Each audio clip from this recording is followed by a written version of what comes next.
Hepatitis C অনেক সময় যা মৃত্যুও ডেকে আনে, এমন রোগের টেস্টেই বড়সড় গলদ, তাও আবার এনআরএস এর মতো হাসপাতালে। এনআরএস সূত্রে খবর, এক সপ্তাহ ধরে হেপাটাইটিস সির একের পর এক ভুল রিপোর্ট এসেছে। যারা আক্রান্ত নন তাদের রিপোর্টও দেখাচ্ছে পজিটিভ।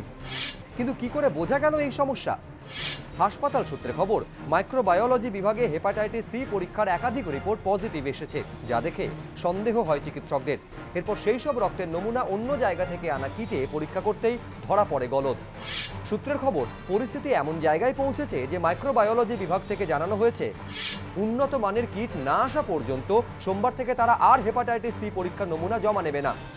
কিট বিভ্রাটের কথা স্বীকার করে নিয়েছে হাসপাতাল কর্তৃপক্ষ। আমাকে ফলস পজিটিভটা বলেছে, হ্যাঁ, সেটা নিয়ে আমরা দেখছি কি করা যায়। তো এর আগেও তো ফলস পজিটিভ হয়েছিল, আপনারা বলেছিলেন না? তারপর আবার ওটা ঠিক পাওয়া গেছিল। হ্যাঁ, এখন আবার একটু প্রবলেম হয়েছে বলে আমরা এরপরে আবার বলেছি ওদের আমরা ওটা দেখছি। হেপাটাইটিস সি পরীক্ষার জন্য এনআরএস এর আউটডোরে দিনে গড়ে 150টি নমুনা জমা পড়ে। ভর্তি থাকা রোগীদের ক্ষেত্রে এই সংখ্যাটা গড়ে 60।